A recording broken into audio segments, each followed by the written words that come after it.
What up, EuroLeague fans? Welcome to another episode of A Quarter with Kyle Hines.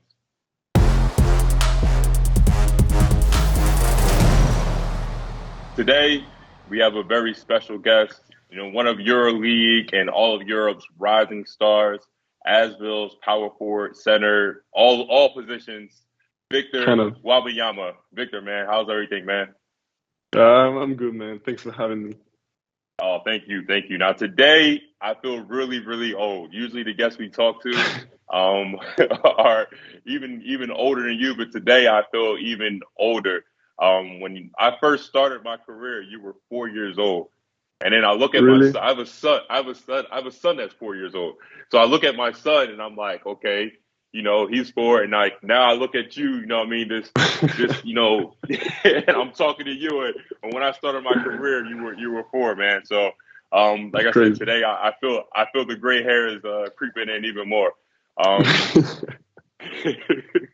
First off, we gotta say happy birthday. Happy birthday Thanks. to you. You're 18, which is a big deal. Yeah. So how are you celebrating your birthday? My mother is coming to Lyon today, and my grandmother, they both of them are coming to Lyon to celebrate with me because my family is from Paris actually, so yeah. I'm kind of far away from them, and that's gonna be great. I feel great seeing my family from time to time. That's great, man. Are you expecting to get any good birthday gifts? I guess it's gonna be a surprise. Make sure you have James Gift sing you happy birthday. James is my guy, so make sure you tell him I'm gonna tell him to sing you happy birthday. Yeah, sing me.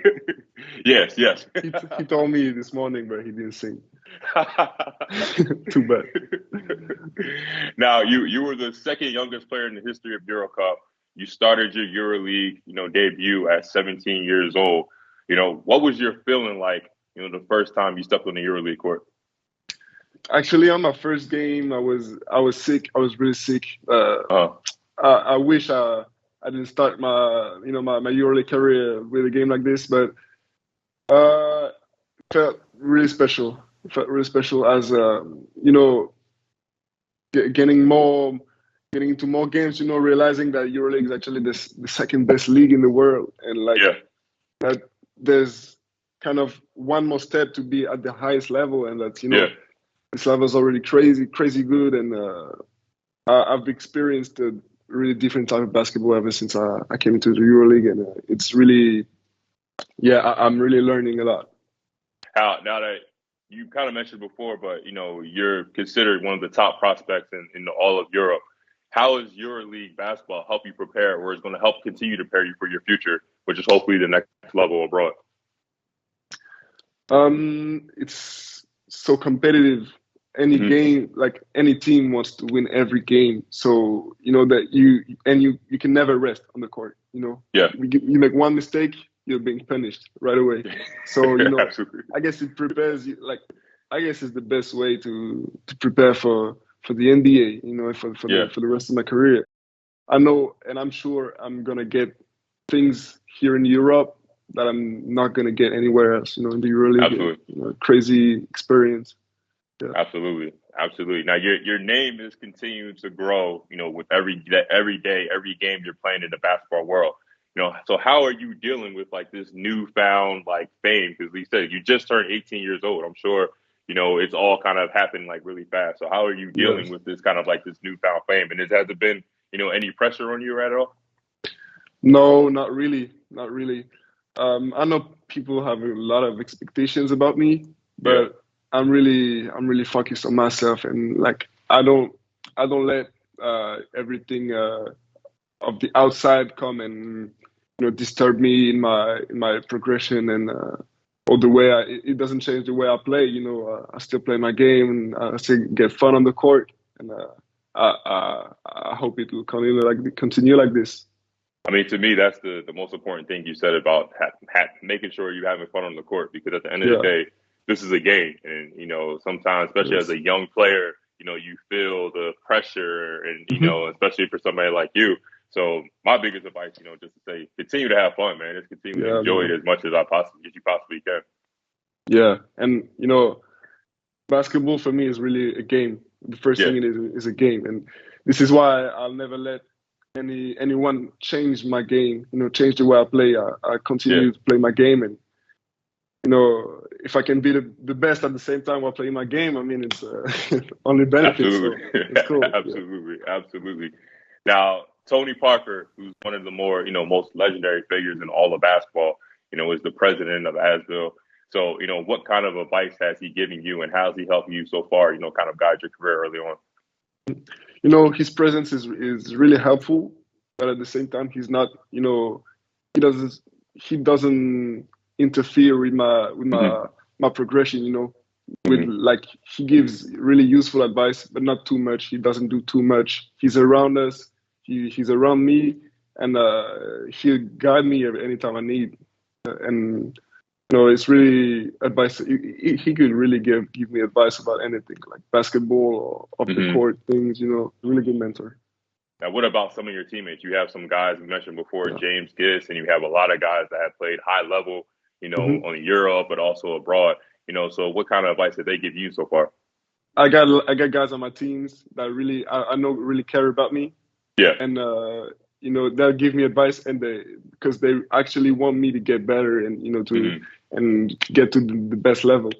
And I remember at a practice in Munich, Chris Jones and James Giss, they kept correcting me on some exercises or some spacing things, and they said, "Yeah, we on your ass, Vic. We on your ass." And I felt like this, and the way that they told me, it was like, yeah, they actually care about me, and they don't do it just because I'm the young guy and they want to correct me, because they actually care about me. And the whole team is really great about that. I feel like we really got a good group and guys who care about each other, and I think this is the best place for me to get better.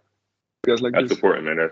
That's really important. Now, your family is full of former athletes. Your father was a long jumper in track. Your mother played basketball. Your sister plays basketball. So how proud of you? Like I said, your career is just beginning, but how proud of you of your career are they? So far about everything you've accomplished. I feel like my parents would be proud of me as long as I do the things that make me happy, and like as long as I'm a good person. But but at the same time, I'm sure, especially for my mother, who's a former basketball player, pro basketball player, and my father too, who's been a basketball fan for his whole life. Seeing that I'm able to compete, and that I will be able to compete at the best level. I'm sure this makes them proud. Who's the best shooter in the family? I am, for sure. For sure. I got to ask your mom and your sister the same question. I guess that's what they're saying. I hope they will. Like I said, man, you have so much potential and, so much expectations around you and everything. But what are your career goals?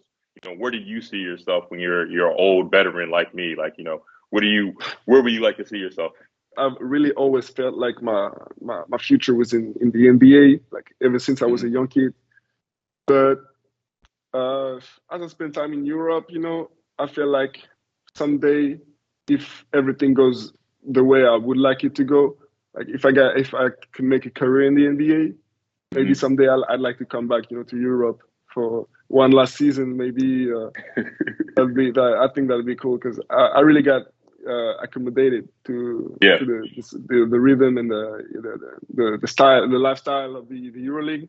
And but overall, I don't like to lose. So in my career, I want to win the most titles possible. I want to win everything. For sure, man. You keep the same mentality, for sure, man. We're going to see you win a lot of titles and a lot of championships, and you're going to have a lot of success. Yeah. All right, we're going to get into the quick shots. How did you celebrate when you first signed your contract at ASVEL? And who was the first person you called? I wasn't actually at home when it got decided that I would sign with ASVEL. So I was on my phone with my parents, and I called them. I called my agents, and it was they were proud. They were proud of me. Yeah. Absolutely, absolutely. If you could go to dinner with one European or EuroLeague player, past or present, who would it be? I guess it would be Sabonis. Yeah, Yeah. I agree. I agree. Sabonis. I met him in Well, first of all, Lithuania. I got to give you cheers to the fact that you know who Sabonis is. There's not too many players or people your age that know who Sabonis is, man. So that's thank you. I don't have the best knowledge of former players, but I gotta know Sabonis at least. Absolutely, man. And then the last quick shot question I have for you is, which EuroLeague arena that you played in so far, you played or you will play in that's been your favorite? I've played in Panathinaikos at the beginning of the season, and the arena was far from being full, but you could feel the passion of the fans. It was just crazy. I was astonished. Like I had never seen something like that. So I really look forward to play there with a full arena. I really look forward to it. Absolutely, man. I'm gonna get you out of here. I know you got a busy day. You got opportunity to celebrate your birthday with your family. Just want to say I appreciate you taking the time, man, and joining the quarter with me. Yeah, I appreciate you for having me. Thank you. EuroLeague fans, thank you so much for watching. Tune into our next episode of A Quarter with Kyle Hines coming soon.